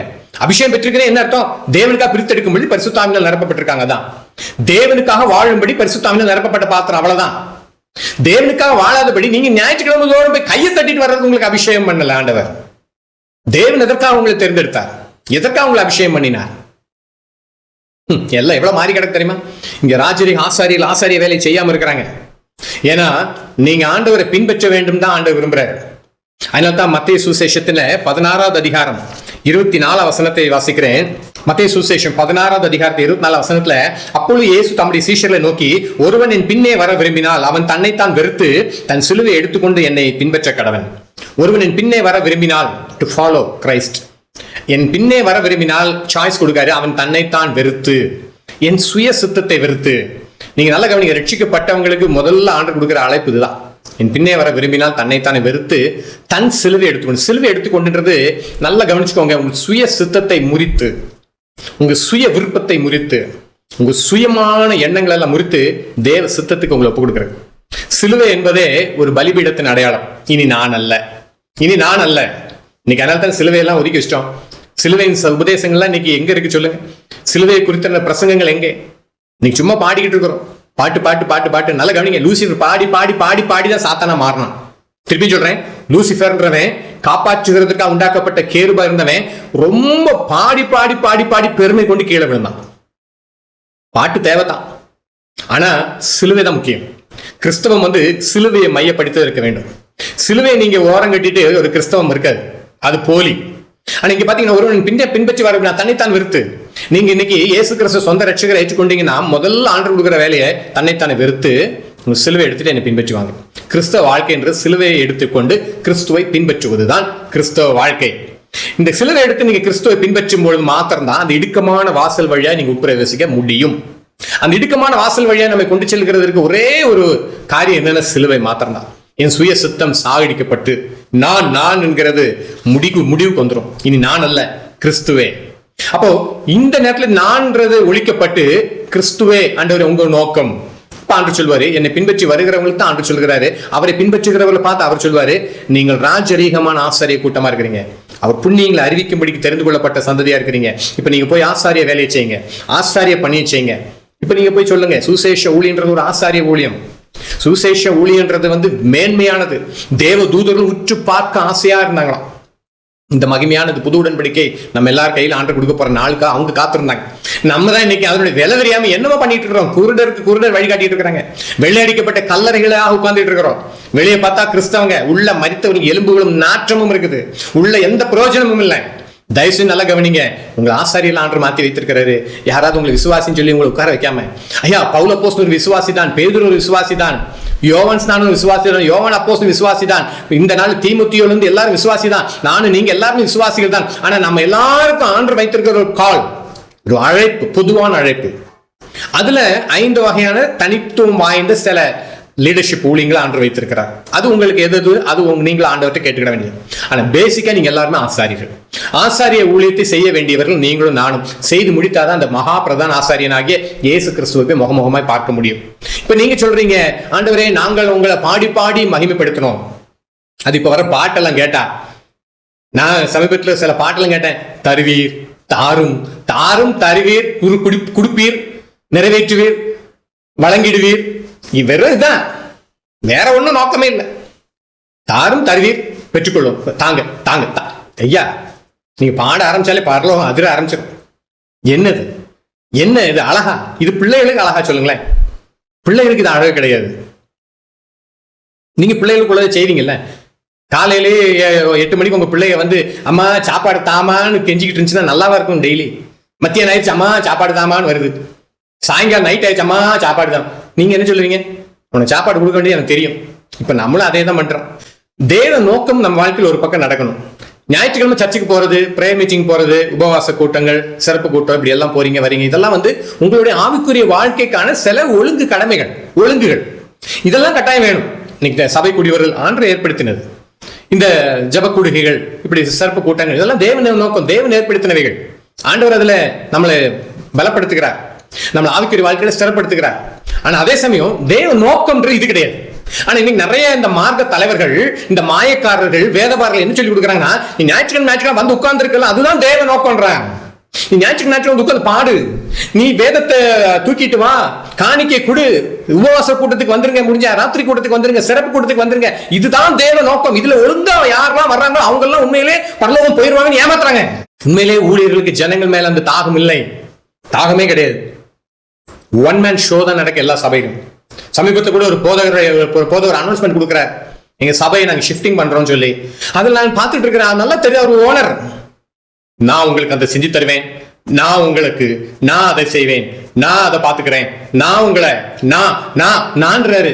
ஐயா, நாங்கன்ற ஒரு டீம் இருக்கா? சபைன்றது ஒரு டீம், அது தேவனுடைய சபை, மூப்பர்கள் இல்ல அங்க இருக்கக்கூடிய லீடர்ஸ் அல்ல, நாங்க உங்களுக்கு செஞ்சு தரோம், நாங்க உங்களுக்கு அப்படி ஏற்பாடு பண்றோம், நாங்க உங்களுக்கு ஆலோசனை பண்றோம். நான் தெரியுது, நீங்க தான் ஓனர் அந்த சபைக்கு. என்ன சொல்லுங்க? அன்னைக்கு ஒரு பாஸ்டர் பேசிட்டு இருக்காரு, நான் பலிபீடத்துல இருப்பேன், அதை விட்டா என் மகன். உண்மைதான், குடும்ப வியாபாரம் ஆயிடுச்சு. ஏன் ஆண்டவர் வேற ஒருத்தரை தெரிஞ்சிருக்க மாட்டாரா? சபையில ஒருத்தரை கூட ஆண்டவர் லீடர்ஷிப் கொண்டு வர மாட்டாரா? இன்னைக்கு அந்த தரிசனம் எல்லாம் எங்க போச்சு? ஜனங்களை இன்னைக்கு நம்ம சும்மா கட்டி வைத்திருக்கிறோம். ஐயோ பரிதாபம். ஏற்கனவே பாரம்பரிய சபையில அந்த போதகர்கள் சொல்லுவாங்க, நாங்க மட்டும்தான் அந்த ஆல்டர்ல ஏற முடியும், வேற யாருமே ஏறக்கூடாது, நாங்க அங்கி போட்டு நாங்க மட்டும்தான் போக முடியும். ஐயா, என்னது? இதை குறித்த செய்தி போட்டிருக்க. ஏற்கனவே ஆலயம் என்பது சரீரமா கட்டடமா பாருங்க முடிஞ்சுன்னா. ஆண்டவர் வந்து ரத்தத்தால் கழுவப்பட்ட எல்லாரையும் ஆசாரியர், ராஜரீகமான ஆசாரியரை மாற்ற வைத்திருக்கிறார். எதுக்காக நீங்க அதை தடை பண்ண முடியும்? ஆண்டவரோடு யுத்தம் செய்கிறோம். இந்த மாதிரி சரியான சத்தியத்தில் கொடுக்காத ஐரோப்பாவிலும் லண்டனிலும் ஏராளமான ஆயிரக்கணக்கான சபை கட்டடங்களை விற்று விட்டாங்க தெரியுமா? நிறைய சபை கட்டடங்கள் மசூதிகளாகவும், நிறைய கட்டடங்கள் இந்து கோயிலா மாறிக்கிட்டு இருக்குது. இனியாவது இங்க இருக்கிறவங்க திருந்திருங்க, இனியாவது சத்தியத்தை சத்தியமா போதிங்கய்யா. ஆனா கிறிஸ்துவை பின்பற்ற வேண்டும் காட்டி கொடுங்க. நீங்க ஆசாரியர்களா இருக்கிறீங்க, ஆசாரிய பணியை செய்யுங்கன்னு சொல்லுங்க. அதிகபட்சம் சில சபையில என்ன சொல்றாங்க, கொஞ்சம் ஆத்துமாக்களை போய் சபைக்கு கூட்டிட்டு வர்றதுக்காக நீங்க போய் சந்திங்க அனுப்புறாங்க. அதுலயும் உள்நோக்கா என்னது, அந்த சர்ச்சில் கொஞ்சம் growth வரணும், அவ்வளவுதான். மற்றபடிக்கு அவங்க ஆசாரியர்களாக இருந்து அவங்க லீடர்ஷிப்ல அவங்க மேல கொண்டு வரக்கலாம் கிடையாது. அது பாஸ்டர், அதிகபட்சம் பாஸ்டர் மகன், அது முன்னாடி அவங்க 2 பேரும் நிக்கணுமா, வேற யாரும் நிக்கல, மகா நிக்கலாம். அது போக பாஸ்டர் மகன் மகா, மத்தவங்களுக்கு எல்லாம் நோ என்ட்ரி. என்ன குடும்ப வியாபாரமா சபைன்றது? சபைக்கு தலைவர் யாரு? அதை முதல்ல முடிவு பண்ணுங்க. இப்ப உங்ககிட்ட நான் கேட்கிறேன், நீங்க போற சபைக்கு தலைவர் யாரு? கேலண்டர்ல இருந்து எல்லாத்துலயும் அவர் படம் தான். ஒரு சின்ன நோட்டீஸ் அடிச்சாலும் அதுல அவர் படம் தான். சிறப்பு பிரசங்கி வந்தாலும் அந்த பிரசங்கி ஓவர்டேக் பண்ணிட்டு இவர் படம் தான் இருக்குது. என்ன நடக்குதுங்க? ஆண்டவர் மகிமைப்படுத்துறோமா? மாயக்காரர்கள் நீங்க எல்லாம் சும்மா நம்ம இன்னைக்கு எல்லாம் பேசிக்கிட்டு இருக்கிறோம், ஏதோ பெரிய பக்தி வேஷம் போட்டுட்டு ஞாயிற்று நாள்ல தெரியும். ஆனா என்ன, இவங்க போறாங்க போலே விட்டுருங்க. ஆனா போகிறவங்களும் இங்க என்ன பண்றாங்க, பரலோக பூட்டி போட்டுறாங்கன்னு ஆண்டவர் வேதனைப்படுகிறார். போறவங்களை விடாதபடிக்கு நீங்க பூட்டி போட்டுறீங்களே, பெரிய வேதனை. இன்னைக்கு இதெல்லாம் சொல்லி தேவ நோக்கம் நிறைவேற்றணும், ஜனங்கள் தேவ சித்தத்தை நிறைவேற்றணும். பவுல் அப்போஸ்தலன் அழகா சொல்லுவாரு, 1 கொரிந்தியர் 11வது அதிகாரத்தின் 1ஆம் வசனத்தை நான் வாசிக்கிறேன். 1 கொரிந்தியர் 11வது அதிகாரம் 1ஆம் வசனத்தை வாசிக்கிறேன். நான் கிறிஸ்துவை பின்பற்றுகிறது போல நீங்கள் என்னை பின்பற்றுகிறவர்களாய் இருங்கள். நல்லா கவனிச்சுக்கோங்க. நான் கிறிஸ்துவை எப்படி பின்பற்றுகிறேனோ அதே மாதிரி நீங்களும் பின்பற்றுங்க. நீங்க சொல்ல முடியுமா இந்த போதகர்கள் இன்னைக்கு விசுவாசிகளை பார்த்து, நான் பின்பற்றுகிற மாதிரியே நீங்களும் பின்பற்றுங்கன்னு? நாங்கெல்லாம் கொஞ்சம் ஸ்பெஷல், நாங்க கொஞ்சம் எக்ஸ்ட்ரா பெரிய கொம்பு இருக்கு எங்களுக்கு, உங்களுக்கு அப்படி கிடையாது, அப்படிதானே? ஆனா பவுல் சொல்றாரு, நான் கிறிஸ்துவை எப்படி பின்பற்றுகிறோம் அதே மாதிரி என்ன பின்பற்றுங்கன்னு தைரியமா சொல்றாரு. இன்னொரு வசனத்தை வாசிக்கிறான், 1 கொரிந்தியர்ல 4வது அதிகாரத்துல வாசிச்சீங்கன்னா 16ஆம் வசனத்துல, ஆகையால் என்னை பின்பற்றுகிறவர்கள் ஆகுங்கள் என்று உங்களுக்கு புத்தி சொல்லுகிறேன். தெளிவா சொல்லு, என்ன பின்பற்றுங்கன்ற, என்ன பின்பற்றுங்க. இன்னைக்கு அந்த மனநிலை, பரந்த மனநிலை உண்மையிலே சபைக்குள்ள வந்த ஜனங்கள் பரலோகம் போகணுன்ற சிந்த போதகர்களுக்கு இருந்துச்சுன்னா எவ்வளவு நல்லா இருக்கும் தெரியுமா? ஒருவேளை அவங்க பார்வையில் அவங்க தான் கரெக்டா இருக்கிறாங்களே வச்சுக்கோங்களேன். அவங்க மட்டும் கரெக்டா இருந்து பரலோகம் போயிருவாங்களா? ஜனங்கள் தேவ சித்தம் செய்யாம எப்படி பரலோகத்துக்கு போவாங்க? தேவ நோக்கம் நிறைவேற்றாம எப்படி போவாங்க? அவங்க ஆசாரியெல்லாம் மாற்றப்பட்டிருக்கிறாங்களே, அவங்க ஆசாரிய பணியை செய்யாம எப்படி பரலோகம் போய் சேர்வாங்க? ஆசாரிய கடமைகளை நிறைவேற்றாம பரலோகத்துக்கு எப்படி போவாங்க? சகரியா எலிசபெத்தோடைய இதை படிச்சீங்கன்னா தெரியும். சகரியாவுக்கு ஆண்டவர் ஒரு அடி கொடுத்தாலுமே அவர் அந்த ஆசாரிய நாட்கள், அவருக்கு அந்த ஊழிய நாட்கள் முடிகிற வரைக்கும் அவர் அங்கேயே இருந்து அந்த தேவாலய பணிவிடைகளை எல்லாம் முடிச்சுட்டு தான் வீட்டுக்கு போறாரு. அப்ப கூட பாதியில போல ஊமி ஆயிட்டமே. ஏன்னா அது ஒரு முக்கியமான வேலை. அது அந்த கடமையை கரெக்டா செஞ்சு முடிக்கணும். இன்னைக்கு நம்ம என்ன செய்யறோம்? இந்த கடமையை குறித்து யோசிக்கிறதே இல்லையே. ஞாயிற்றுக்கிழமை சர்ச்சுக்கு போகணும், 1 மணி நேரம் உட்காரணும். இதுல நிறைய சபைக்கு 1 மணி நேரம் உட்கார்றதுக்கு நீங்க 3/4 மணி நேரம் மேக்கப் வேற. ஞாயிற்றுக்கிழமை என்ன பெரிய பிரச்சனை? போன வாரம் போட்ட மேக்கப் இந்த வாரம் போடக்கூடாது, புதுசா மேக்கப் போடணும். இந்த சேலையே உடனே இந்த வருஷமே 2வது தடவை வந்துருச்சா அந்த சேலை, இந்த சட்டை இந்த தடவை 2வது தடவை வந்துருச்சா, இதெல்லாம் தான் இன்னைக்கு முக்கியம். ஆசாரியத்தை குறிச்சு எங்க நினைக்கிறீங்க? ஆசாரியத்துவத்தை குறிச்சு எங்க சிந்திக்கிறீங்க? ஞாயிற்றுக்கிழமை ஆனா இதெல்லாம் முக்கியம். அடுத்து மத்திய நாச்சா எப்படியாவது ஒரு ஊரும் பிராணியோ பறக்கும் பறவையோ பிடிச்சு அடிச்சு கடிச்சு சாப்பிடணும். கிறிஸ்தவ வீடு இன்னைக்கு இவ்வளவுதான். வேற என்ன சொல்லுங்க? ஆசாரிய பணியை குறிச்சு ஏதாவது உங்களுக்கு சிந்தை இருக்குதா? கேட்டா சொல்லுவோம் அவர் தான் ஆசாரி. நீங்க ஒருத்தர் ஆசாரி என்னை காட்டிட்டீங்களோ அன்னைக்கு நீங்க முடிஞ்சீங்க. நீங்களும் ஆசாரி. ஆண்டவர் என்னையும் ராஜரிகமான ஆசாரியனை மாத்திருக்கிறார். அவர் பிதாவாகி தேவன் முன்பா நம்ம ஆசாரி ராஜாக்களை மாத்திருக்கிறார். அந்த சிந்தை உங்களுக்குள்ள தயவு செஞ்சு இன்னைக்காவது உண்டாகட்டும். இதுவரைக்கும் நீங்க ஆசாரிய பணியை செய்யாம விட்டுட்டீங்க. அது என்னன்ற நீங்களும் ஆண்டவர் ஆச்சு. உடனே நான் உங்களுக்கு அதில் எந்த கன்ஸ்ட்ரக்ஷன் கொடுக்க முடியாது. பரவாயில்ல, ஆண்டவர் உங்களை மன்னிச்சிடாரு, இனி உள்ளது செய்யுங்கன்னு நான் சொல்றேன். எனக்கு இதுல என்னன்னு தெரியல, அது நீங்களாச்சு, ஆண்டவர் ஆச்சு. ஆனா இப்ப சொல்றேன், இனியாவது நீங்க ஆண்டவருடைய நோக்கத்தை நிறைவேற்றுங்க. இனியாவது ஆசாரிய பணியை செய்ய ஆரம்பிங்க. தேவ நோக்கம் சித்தம் உங்க வாழ்க்கையில் நிறைவேறட்டும். அதற்காக கொஞ்சம் பிரயாசம் எடுங்க. ஆதி சபையில கொலோசியர் சபைக்கு எழுதும் போது கொலோசியர் 1வது அதிகாரத்தின் 9வது வசனத்தை நான் வாசிக்கிறேன். தயவு செஞ்சு கவனமா கேளுங்க. சபைக்காக ஊழியக்காரன் இன்னைக்கு எதோ ஜெபம் பண்றான்.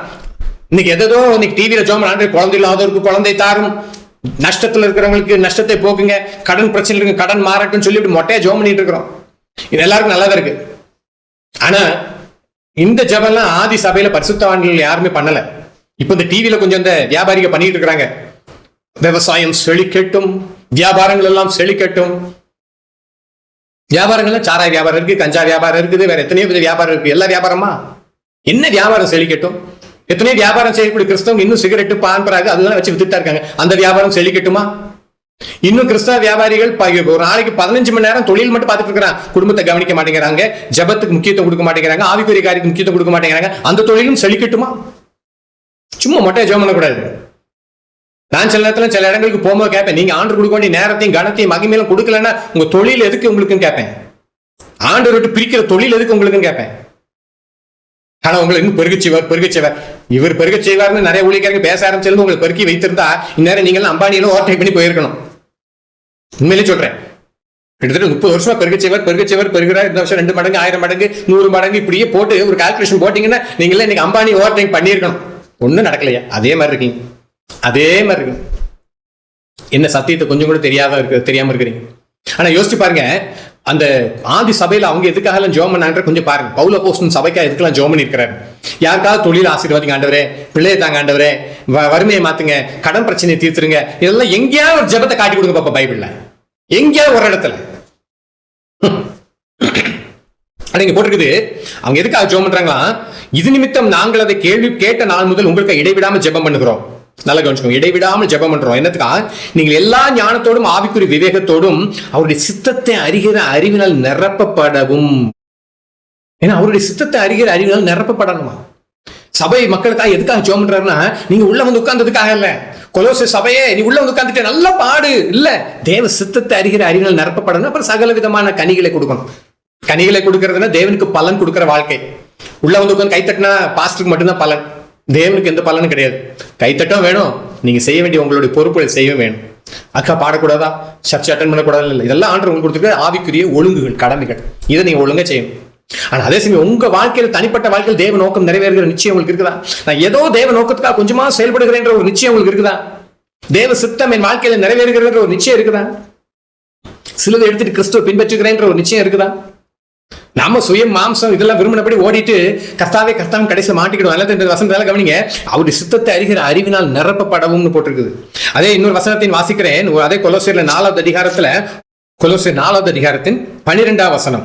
எப்பப்ராவும் உங்களுக்கு வாழ்த்தில் சொல்கிறான், உங்களை சேர்ந்தவனும் கிறிஸ்துவின் ஊழியக்காரனுமாகிய இவன் நீங்கள் தேவனுக்கு சித்தமான எல்லாவற்றிலையும் தேறினவர்களாயும் பூர்ண நிச்சயம் உள்ளவர்களாயும் நிலைநிற்க வேண்டும் என்று தன் ஜெபங்களில் உங்களுக்காக எப்போதும் போராடுகிறான். இந்த எப்பப்ரா அந்த கொலோசிய பட்டணத்தை சேர்ந்தவர்.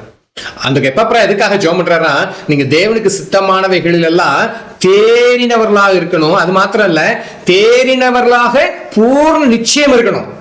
அந்த கான்பிடன்ஸ் இருக்கணும், ஆண்டோட சித்தத்தை நாங்க செய்கிறோம். இன்னைக்கு சபையில பாஸ்டர் மட்டும் செஞ்சா பத்தாதையா? பாஸ்டர் மட்டும் தேவ சித்தத்தை செஞ்சுட்டு இருந்தா நீங்களாம் பரலோகம் போயிடலாமா? அவர் அங்கேயே பிடிச்சிட்டு இல்லைன்னா அவர் கூட அவர் பின்னாடியே போயிடலாமா? முடியாது. அவர் கூட நீங்க அப்படிலாம் போக முடியாது ஐயா. நீங்க தேவ சித்தம் செய்ய வேண்டும், நீங்க தேவ நோக்கம் செய்ய வேண்டும். ஏன்னா சபை தேவ பிள்ளைகளை எக்யூப் பண்ற இடம், அவங்கள சுசேஷ ஊழியத்துக்காக எக்யூப் பண்ற இடம் பைபிள் சொல்லுது. எதுக்காக அழைப்பு தெரியுமா? ஒரு வசனத்தை காட்டி தருகிறேன். எபேசியர் 4வது அதிகாரத்துல திருத்திக் கொள்வோமானால் 11:12 வாசிக்கிறேன். எபேசியர் 4வது அதிகாரம் 11:12. மேலும் நாம் அனைவரும் தேவனுடைய குமாரனை பற்றும் விசுவாசத்திலும் அறிவிலும் ஒருமைப்பட்டவர்களாகி கிறிஸ்துவின் நிறைவான வளர்ச்சியின் அளவுக்கு தக்கதா பூர்ண புருஷர் ஆகும் வரைக்கும் பரிசுத்தவானில் சீர்பொருந்தும் பொருட்டு சுசேஷ ஊழியத்தின் வேலைக்காகவும் கிறிஸ்துவின் சரீரமாகி சபையானது பக்தி விருத்தி அடைவதற்காகவும் அவர் சிலரை அப்போஸ்தலராகவும் தீர்க்கதரிசிகளாகவும் சிலரை சுசேஷகராகவும் சிலரை மேய்ப்பராகவும் போதகராகவும் ஏற்படுத்தினார். ஊழியம் 5 வகை ஊழியம் ரொம்ப பெருமையா பேசுவாங்க. இன்னைக்கு எல்லாருக்கும் அதுல பிஷப்னு சொல்றதுல ரொம்ப சந்தோஷம். இப்ப பார்த்தா நிறைய இண்டிபெண்டன்ட் சர்ச்சஸ்ல பிஷப் கலர் கலரா போட்டுட்டு இருக்காங்க. பார்த்தா ஜோக்கா இருக்கையா, ஏன் விதவிதமான ட்ரெஸ் போட்டுருக்கோம். ரெட்சிப்பின் வஸ்திரம் எல்லாருக்கும் இருக்குது. எல்லாரும் ஆசாரியர்கள், பழையற்பாட்டு ஆசாரியர்கள் மாதிரி ஒரு ட்ரெஸ் எல்லாம் போட்டு நின்றுட்டு இதெல்லாம் தேவையே இல்லையா? இதெல்லாம் ஆண்டவர் சொல்லியிருக்கிறாரு. இதெல்லாம் எதுக்கு? நாங்கள் விசேஷித்தவர்கள். ஐயா ரொம்ப விசேஷித்தவர். அவர் பச்சை பிங்க் ப்ளூ கலர்ல எல்லாம் தொப்பி வச்சிருக்காரு. அவர் ரொம்ப பெரியவர். இதுக்கா உங்களுடைய அழைப்பை உறுதிப்படுத்துங்க. ஆனா இங்க போட்டிருக்குது தேவனுக்கு சித்தமானது மாத்திரம் இல்ல, உங்களை என்ன செய்யணுமா? எக்யூப் பண்ணணுமா? பரிசுத்தவான் சீர்பொருந்தும் பொருட்கள் தமிழ் பைபிள் போட்டிருக்கு. இன்னும் கரெக்டான்னு சொன்னா பரிசுத்தவான்ல எக்யூப் பண்ணணும். எதுக்காக எக்யூப் பண்ணா? சுசேஷ ஊழியத்தின் வேலைக்காக. இன்னும் சொல்ல போனா ஆசாரியர்களா இருக்கிறாங்க இல்லையா, அந்த ஆசாரிய ஊழியத்துக்கு ஆசாரிய வேலைக்கு அவங்க எக்யூப் பண்ணணும். அவங்களை எக்யூப் பண்றதுக்காகத்தான் சிலரை அப்போஸ்தலரா தீர்க்கதரிசிகளா சுசேஷகர்களா மேய்ப்பரா போதகரெல்லாம் ஏற்படுத்தியிருக்கிறார். நம்ம இன்னைக்கு இந்த 5 வகை ஊழியத்துல இருக்கிறோம்ன்றத ரொம்ப கவனமா இருக்கிறோம். இப்ப எல்லாரும் அப்போஸ்தலர்கள் தான், பாஸ்டரே இல்ல. நெசமாதான் இப்போ பாஸ்டர்கள் எல்லாம் பார்க்கறது அபூர்வமாயிருச்சு. அப்போஸ்தலர்கள் அழைப்பு அந்த ஸ்பெஷலா ஆண்டு ஒரு 5 வகை லீடர்ஷிப் வைத்திருக்கிறார். அந்த 5 வகை லீடர்ஷிப் என்னதான் செய்யணும்? இவங்களை தேவ சித்தம் செய்யறதுக்காக தூண்டி கொடுக்கணும், அவங்களை உற்சாகப்படுத்தணும், அவங்களை எக்யூப் பண்ணணும். இன்னைக்கு அதை என்ன செய்யறோம்? இன்னைக்கு இருக்கிற அப்போஸ்தலருக்கு என்ன வேலை? எங்களுக்கு பூசை பண்ணுங்க, எங்களை நீங்க ஆராதனை பண்ணுங்க, எங்களை மகிமைப்படுங்க. இதுதான் ஏன் நடக்குது? அந்த ஜனங்கள் விசுவாசிகள் அவங்களை எக்யூப் பண்ணணும், அவங்களை உருவாக்கி எடுக்கணும், அவங்கள லீடர்ஷிப்ல கொண்டு வந்து நிப்பாட்டணும், அவங்கள போய் அனுப்பணும். எங்க சபையில் அடிக்கடி சொல்லுவேன், எல்லாருமே ஒரு வேலை சுசேஷம் பண்ணி செய்தாலுமே உங்களை யாருக்காவது ஒரு சபை வைக்கிற அழைப்பு இருந்துச்சுன்னா நீங்க ஒரு வாரம் தாமதிக்காம அடுத்த வாரம் நீங்க வெளியே போயிடணும்னு இருக்கிறேன். அடிக்கடி சொல்லுவோம், ஒரு வாரம் கூட நீங்க தாமதிக்க கூடாது. ஆண்டு உங்களுக்கு ஒரு சபை வைக்கிறதுக்கு ஒரு பாரம் கொடுக்குறார், ஒரு தரிசனம் கொடுக்குறாருன்னா இங்க உட்காரக்கூடாது. அடுத்ததா ஒரு வாரம் கூட நீங்க உட்காரக்கூடாது. ஆனா விட்டுறது இல்லை, விடுறதே இல்லையே யாரையும். நம்ம வெளியில உட்கார்ந்து கட்டி வைத்திருக்கிறோம். சாத்தான் கட்டி வச்ச மாதிரி கட்டி வச்சிருக்காங்க நிறைய சபையில ஜனங்களை. அவங்களுக்கு சத்தியமும் தெரியாது, வசனமும் தெரியாது. சமீபத்தில் ஒருத்தரை பார்த்து ஜெபத்துக்கு வந்திருந்தாங்க. அவன்கிட்ட கேட்டேன், ஒரு வசனமா சொல்லுங்க. ஏன்? ஒண்ணுமே தெரியாதுங்க. எத்தனை வருஷமா சர்ச்சைக்கு போய்? 20 வருஷம் போய் ஒரு வசனம் கூட தெரியாதா? குறைஞ்சபட்சம் சங்கீதம் 121 தெரியாதா? ஐயா அப்புறம் சொன்னேன், ஐயா தயவு செஞ்சு வசனத்தை படிச்சு வசனத்தில் நீங்க பலப்படுங்க. நீங்க ஆவிக்குறிக்காக உங்களுடைய பிரச்சனை போராட்ட நேரத்தில் உங்களுக்கு எந்த பாஸ்டரும் நிக்க முடியாது. நீங்க வசனம் எல்லாம் தெரிந்திருந்தா தான் நீங்க வசனத்தில் நின்று விசுவாசத்தில் நின்று ஜெயிக்க முடிய ஒரு சூழ்நிலைகள்னு சொல்லி கொடுத்தேன். ஆனா இன்னைக்கு நல்லா யோசிச்சு பாருங்க. ஏன்னா பாஸ்டர் உடனே எதுனா என்கிட்ட ஜெபம் பண்ணுவாங்க, நான் ஜெபம் பண்றேன் உங்களுக்காக, நீங்க பண்ணுங்க, நீங்க உங்க ஆண்டர்கிட்ட பேசுங்கன்னு உற்சாகப்படுத்தணுமே ஊழியக்காரன். ஆனா இங்க போட்டிருக்குது அவங்க எக்யூப் பண்ணணும் தேவ பிள்ளைகளை. ஆனா இன்னைக்கு சபையிலையும் நான் தான். கிராம ஊழியங்களுக்கு போவாங்க இல்லையா, அங்க போனாலும் அவர் தான் பிரசங்கம் பண்ணுவாரு. மலை ஊழியங்களுக்கு ஏறி போவாங்க, அங்க போனாலும் நான் தான் பிரசங்கம். சிறுவர் ஊழினால் நான் தான் பிரசங்கம், சாவு வீடுனாலும் நான் தான் பிரசங்கம், கல்யாண வீடுனாலும் நான் தான் பிரசங்கம், நான் மட்டுமே பிரசங்கம் சொல்லி இன்னைக்கு ஒரு பாழா போன ஒரு மாதிரியை வச்சிருக்கிறாங்க. எனக்கு தெரியும் நிறைய ஊழியங்கள். அடுத்த ஜனங்களை நம்ம உருவாக்க வேண்டாமா? எனக்கு தெரிஞ்ச ஒரு பிரேயர் மீட்டிங் நாங்களும் அட்டன் பண்ண ஒரு பிரேயர் மீட்டிங். அதுல அந்த சபை ஐயர் வந்தாரு, மூச்சை உள்ள இழுத்தாரு. முதல் ஜெபம் அவர் தான் பண்ணாரு, ஒரு 2 பாட்டு அவரே பாடினாரு, சங்கீத பகுதி அவரே வாசிச்சாரு, பிரசங்கம் அவரே பண்ணாரு, முடிவு ஜெபமும் அவரே பண்ணாரு, சாப்பிட்டு கிளம்பிட்டாரு. கூட ஒரு 5-6 பேர் வந்திருக்கிறாங்க. ஐயா ஒருத்தரை சங்கீதம் வாசிங்க, இல்ல ஒருத்தரை ஜெபம் பண்ணுங்க, ஒருத்தரை ஏதோ ஒண்ணு உற்சாகப்படுத்தலாமே. அவரே மூச்சை இழுத்து பிடிச்சாரு, கம்ப்ளீட் முடிச்சுட்டு போயிட்டாரு. நானே வியந்து பார்த்தேன், ஆட பரவாயில்லப்பா, இது ஒரு திறமை தான். எல்லாம் நானே. இந்த ஒன் மேன் ஷோ தான் எல்லா சபையிலையும். அதான் பாஸ்டர் நிறைய பேர் சொல்றாங்க, நான் மட்டும் தான் நிற்பேன், அடுத்து என் மகா தான் நிக்கணும், வேற இன்னும் யாரும் முன்னாடி வரக்கூடாது. நோ, ஒருத்தரை அலோவ் பண்ண முடியாது. இந்த ஹோட்டல்கள் கிச்சன்ல எழுதி போட்டுப்பாங்க, நோ அட்மிஷன். மறைமுகமா எழுதி போட்டிருக்காங்க. நிறைய சபையில் இன்னும் சங்கிலி கட்டி தொங்க விட்டுருப்பாங்க. சங்கிலி கீழே இருக்கணும், சங்கிலிக்கு மேல வந்துடக்கூடாது. அது என்னன்னா, அது ஒரு சிம்பாலிக்கா சொல்றாங்க. அதெல்லாம் ஸ்பெஷல் ஆட்கள் மட்டும்தான் உள்ள. அதுல முழு நேரம் ஊழியமா இருந்து அப்படி எல்லாம் இருக்கிறவங்க மேல வந்துக்கலாம். மற்றவங்க என்னதான் நல்லா ஊழியம் செய்யறவங்க இருந்தாலும் ஒரு பகுதி நேரம் ஊழியமா இருந்தாலும் அவங்க வரக்கூடாது. ஏன் எல்லாரும் ஆசாரியரும் சொல்லும்போது என்ன பெரிய இந்த ஸ்டேஜில் ஒரு 10-15-20 பாஸ்டமா உட்காந்து கன்வென்ஷன் நடத்துறது இன்னைக்கு ஃபேஷன். இது ஒவ்வொருத்தரும் ஒவ்வொரு பக்கம் திசை திருப்பிட்டு, ஒருத்தர் கொட்டாயை விட, ஒருத்தர் சுத்தம், ஒருத்தர் வேடிக்கை பார்க்க, இவங்களை பின்னாடி உட்கார வச்சிருப்பாங்க 20-25 பேர். எதுக்கு இது? கன்வென்ஷன் மீட்டிங்லாம் நடத்தினவங்க போதக பிதாக்கள் அவங்களுக்கு தனியே இட ஒதுக்கீடெல்லாம் பண்ணணும், அவங்களை தனி சேர்ல உட்கார வைக்கணும். ஏன்னா கணத்திற்கு பாத்திரங்களா இருக்கிறாங்கல்ல. ஐயா இந்த கணத்தெல்லாம் ஆண்டு கொடுக்க சொல்லலை, உங்களுக்கு கணத்தை கொடுக்க சொல்லியிருக்காரு. ஏன்னா நீங்க முழு நேரமா ஊழியம் செய்யறவங்களுக்கு அந்த அவங்களுடைய காரியங்கள் நடக்கிறதுக்காக, அவங்களுடைய தேவைகள் சந்திக்கப்படுறதுக்காக அவங்களை கொஞ்சம் ஹைலைட் பண்ணி கொடுத்துருக்காங்க, அவ்வளவுதான். மற்றபடிக்கு நீங்க சிங்காசனத்துல ஏறி உட்காந்துட்டு மற்றவங்க எல்லாம் பல்லாக்கு சுமக்க வைக்கிறதுக்காக அல்ல. அதெல்லாம் உண்மையிலே வருத்தம். இன்னைக்கு அதான் நடக்குது. ஆனா நீங்க தேவ ஜனங்களை எக்யூப் பண்ணணும், எல்லாத்துக்கும் உண்டாக்கணும். ஏன்னா கடைசி நாள் ஆகும்போது மனுஷருக்கு தற்பிரியர் ஆவாங்க. 2 தீமோத்தேயு 3:1 தற்பிரியராயும் பணப்பிரியராயும் வீம்புக்காரராயும். ஏன்னா எப்பவுமே மனுஷனுக்குள்ள ஒன்று இருக்குன்னா, நான் கொஞ்சம் ஸ்பெஷலா இருக்கணும், நான் கொஞ்சம் உயர்வா இருக்கணும், நான் கொஞ்சம் மேன்மையா இருக்கணும். ஏன்னா நான் இன்னைக்கு சபைகள் அது மைண்ட் இருக்குது. ஆனா நரகத்துக்கு தான் போறாங்க அப்படிப்பட்டவங்க. அவங்களுக்கு ஆக்கினே அயர்ந்துராது ஒண்ணு. ஆனா பைபிள் படிக்க பரலோகத்தை பூட்டி போடுறவங்க உங்களுக்கு ஐயோ. அடுத்து இங்க பூட்டி போடுறவங்க பின்னாடியே நீங்க வருஷங்களை தொங்கிட்டு நீங்களும் பாதாளத்துக்கு போறீங்கன்னா உங்களுக்கும் ஐயோ. அதனால அந்த செய்திகளை கொஞ்சம் உங்களோட கூட பேசுகிறேன். ஏன் இந்த சத்தியத்தை சொல்லிக் கொடுக்க மாட்டேங்கிறாங்க? எல்லாரும் ஆசாரியன் ஏன் காட்டி கொடுக்க மாட்டேங்கிறாங்க? ஏன் தேவனுக்கு முன்பு நம்ம எல்லாரும் ஆசாரிய ராஜாக்களை மாத்திருக்காங்க? ஒண்ணு இந்த காணிக்கைக்காக. ஏன்னா ஆசாரியின் கையில வந்து தசமபாகங்களை கொடுக்கணும், ஆசாரியின் கையில வந்து காணிக்கை கொடுக்கணும், ஆசாரியின் கையில கொடுக்கணுமா. எல்லாரும் ஆசாரியன் காட்டி கொடுத்துட்டு அது வராது. தயவுசெய்து எல்லாம் கவனிங்க, காணிக்கையெல்லாம் வெளிப்பாட்டின்படி கொடுக்கணும். அந்த ஊழியத்தின் தேவைகளை அவங்க இருதயத்தில் உணர்ந்து கொடுக்கணும், சபையினுடைய அவசியத்தை அவங்க உண்மையிலே உணர்ந்து கொடுக்கணும். இதுக்கெல்லாம் இதான் பேர் காணிக்கை. சும்மா நீங்க ஆசாரியின் கையில கொடுக்கணும், தசம பாகங்களை கொடுக்கணும். இன்னைக்கு சும்மா இதெல்லாம் வந்து இந்த மோடி வித்தை காட்டுறோம். எல்லாரும் ஆசாரியன்ற காட்டி கொடுங்க. அந்த காணிக்கையெல்லாம் வெளிப்பாட்டின்படி அவங்க கொடுக்கட்டும், விசுவாசத்தின்படி கொடுக்கட்டும், அந்த ஊழியத்தின் தேவைகளை அறிந்து கொடுக்கட்டும், சபையினுடைய காரியங்களை புரிந்து கொடுக்கணும். சும்மா கண்ணை குருடாக்கி அவன் காணிக்கை வாங்கினீங்கன்னா நியாயத்திற்கு நீங்க கணக்கு கொடுக்கணும். ₹1 கணக்கு கொடுக்கணும், ஞாபகம் வச்சுக்கோங்க. அது இன்னைக்கு நம்ம எல்லாமே என்ன பண்றோம், இப்படி ஒரு ஸ்பெஷலா காட்டி கொடுக்குறோம் ஒரு சிலர் மட்டும். ஆனா பைபிள் சொல்லுது, நீங்க எல்லாருமே ஆசாரியர்களா இருக்கிறீங்க, லேவியரா இருக்கிறீங்க, முழு நேர ஊழியக்காரங்க, பகுதி நேர ஊழியக்காரங்க, இப்படி 2 கேட்டகரி இருக்கலாம். ரட்சிக்கப்பட்ட ஆசாரியர்ல சிலர் ஆண்டு முழு நேரமாவே என்னுடைய ஆசாரிய பணியை செய்யுங்கன்னு கூப்பிடுறாரு, சிலரா உங்களை பகுதி நேரமா செய்யும்படி வைத்திருக்கு. இது 2 கேட்டகரி தான் இருக்கு. இதுல யார் வசதி? எல்லாருமே ஒண்ணுதான். இந்த முழு நேரமா ஊழியம் செய்யறவங்கள ஒரு ரெட்டிப்பான கணத்துக்கு பாத்திரம் என்ன. ஏன்னா அவங்க வந்து முழு நேரமா எல்லா வேலைகளையும் விட்டு, தொழில்களை விட்டுட்டு எல்லாம் வரனால அவங்களை நீங்க கொஞ்சம் விசாரிக்கணும். ஏன்னா அவங்க முழுசா ஊழியம் பண்றதுனால அவங்க வந்து அவங்க தேவைகள் சந்திக்கப்படும்படி அவங்களை விசாரணை செய்ய வேண்டும். மற்றபடிக்கு யார் உயர்ந்தாலும் இதெல்லாம் கிடையாது, எல்லாம் ஒண்ணுதான். ஆண்டர் முன்பாக நம்ம அனைவரும் கர்த்தருடைய பந்தி, அதான் சொல்லிட்டு அநேகரா இருக்கிற நம்ம ஒன்றா இருக்கிறோம். அங்க கர்த்தருடைய பந்திக்குள்ள வரும்போதே நமக்கு எல்லாமே மாறிடணும். அங்க வந்தோடனே எல்லாம் மாறிடும். லீடர்ஷிப் பொறுப்பு ஆண்டர் கொடுத்திருக்காரு. ஒரு லீடர்ஷிப்க்கு நம்ம எப்பவுமே கட்டுப்பட்டு இருக்கணும், அதுல எல்லாம் மாற்று கருத்து கிடையாது. இன்னைக்கு இப்போ இந்த சபையில உட்கார்ந்து இருக்கிறீங்களா, அந்த லீடர்ஷிப் உண்மையா இருக்கிறாரா, அந்த லீடர்ஷிப் கட்டுப்படுத்துருங்க.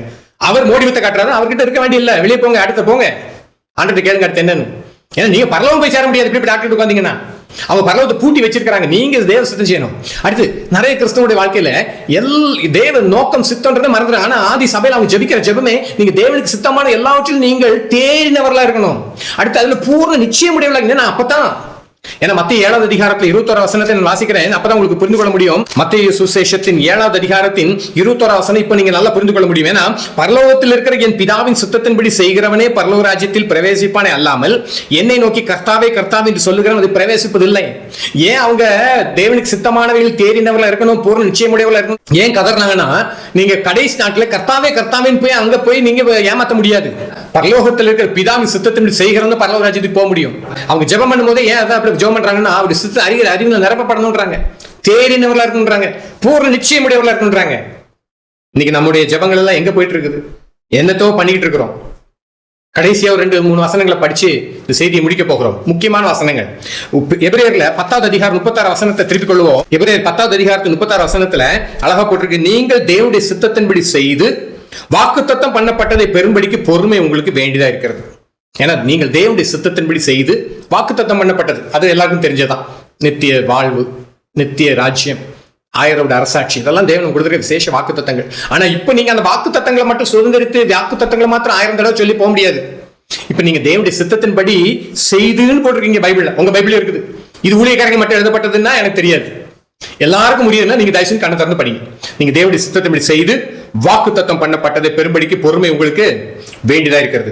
1 யோவான் 2வது அதிகாரம் 17ஆம் வசனத்துல வாசிக்கிறோம், உலகம் அதை நிச்சயம் ஒழிந்து போகும், தேவனுடைய சித்தத்தின்படி செய்கிறவனோ என்றென்றைக்கும் நிலைத்திருப்பான். தேவனுடைய சித்தத்தின்படி செய்கிறவனோன்னு போட்டிருக்கு. கேரிஸ் அவுட் ஹிஸ் பர்பசஸ், ஆண்டவருடைய நோக்கத்தை நிறைவேற்றும்படியாக எழும்பி செல்கிறவர்கள். தேவ நோக்கம், இந்த உலகம் அதை நிச்சயம் ஒழிந்து போயிடும், ஆனா தேவனுடைய சித்தத்தின்படி செய்கிறவன் நிலைத்திருப்பான் போட்டிருக்குது. ஏன்னா அவங்களுக்கு பரலோகராஜ்யம் பூட்டி போட்ட அனுபவம் இருக்காது, அவங்களுக்கு கிராண்ட் என்ட்ரன்ஸ் கிடைக்கும், பரிபூர்ணமாய் அளிக்கப்படும் தேவனுடைய ராஜ்யத்தில் பிரவேசிக்கும் பாக்கியம். இன்னைக்கு நீங்க பரலோகராஜ்யத்துக்கு போகும்போது உங்களுக்கு கிராண்ட் என்ட்ரன்ஸ் கொடுக்க போறாரா? ஏன்னா அந்த இடுக்கமான வாசல் வழியாக போறீங்க, ஆனா அங்க போகும்போது நீங்க பரலோகராஜ்யத்தில் உங்களுக்கு கிராண்ட் வெல்கம், ஒரு பெரிய ஒரு வரவேற்பு வேண்டும். ஏன்னா நீங்க இங்க தேவ நோக்கம் சித்தம் நிறைவேற்றிருக்கிறீங்களே, தேவ சித்தத்தை நிறைவேற்றி முடித்திருக்கிறீங்களே. ஆண்டுன்னு சொல்லிட்டாரு, பரலோகத்திற்கு பிதான் சித்தம் செய்கிறதா எனக்கு தாய் தகப்பன் சகோதரன் சகோதரி எல்லான்ட்டார். வேற எல்லாம் ஒருத்தரையும் மேன்மைப்படுத்தல. தேவ சித்தம் செய்றீங்களா? தேவ சித்தத்தை நிறைவேற்றுறீங்களா? அதனால தான் பவுல போசன் சொல்றாரு 2 தீமோத்தேயு 4வது அதிகாரம் 7ஆம் வசனத்தை, நல்ல போராட்டத்தை போராடினேன், ஓட்டத்தை முடித்தேன், விசுவாசத்தை காத்துக்கொண்டேன், இது முதல் நீதியின் கிரீடம் எனக்காக வைக்கப்பட்டிருக்கிறது, நீதியுள்ள நியாயாதிபதி கர்த்தர் அந்நாளிலே அதை எனக்கு தந்தருளுவார், எனக்கு மாத்திரம் அல்ல அவர் பிரசன்னமாவதை விரும்பும் யாருக்கும் அதை தந்தருளுவார். இது நம்ம சாவு வீட்டுல எல்லாம் பேசுவோம், கல்லறைகள்ல நிறைய இடத்துல எழுதி போட்டிருப்பாங்க. அவர் ரட்சிக்கப்பட்டிருக்கவே மாட்டார். நல்ல போராட்டத்தை போராடினேன். என்ன போராடினார்? பிள்ளையை பெற்றாரு, பிள்ளையை வளர்த்தாரு, பிள்ளையை கட்டி கொடுத்தாரு, பேர பிள்ளைகளை வளர்த்தாரு, பேர பிள்ளைகளை கட்டி கொடுத்தாரு. வேற என்ன இது போராட்டமா?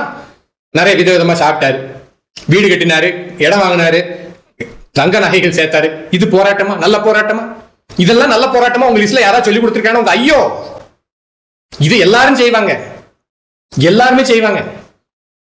இதுல பெரிய விசேஷம் இல்ல. பிள்ளை பத்து வளர்த்து படிக்க வச்சது, கல்யாணம் கட்டி கொடுத்தது எல்லாம் பெரிய விசேஷமே இல்லை. நீங்க தேவ நோக்கம் என்ன செஞ்சீங்க? தேவ ராஜ்யத்துக்கு என்ன செஞ்சீங்க? நீங்க ஆசாரியனா இருந்தீங்களா? முதல்ல ரட்சிக்கப்பட்டீங்களா? ஒரு கொஸ்டின். நீங்க ரட்சிக்கப்பட்டீங்கன்னா ஆசாரியெல்லாம் மாற்றப்பட்டிருக்கீங்க. அந்த ஆசாரியத்துவத்தின் கடமையை செஞ்சீங்களா? செய்து முடித்தீங்களா? அதனால பவுல் அப்ப சொல்ல, நல்ல போராட்டத்தை போராடினேன். அவர் சொல்றாரு, இப்ப என்னை பின்பற்றுங்கன்னு சொன்னார், இதையும் காட்டி கொடுக்க, நல்ல போராட்டத்தை போராடினேன். அதேனா அவர் கொடுக்கப்பட்ட அந்த ஆசாரிய பணியை செஞ்சார், ஆசாரியத்துவத்தை நிறைவேற்றார். நல்ல போராட்டத்தை போராடினேன், ஓட்டத்தை முடித்தேன், அதோடு விசுவாசத்தையும் காத்துக்கொண்டேன்.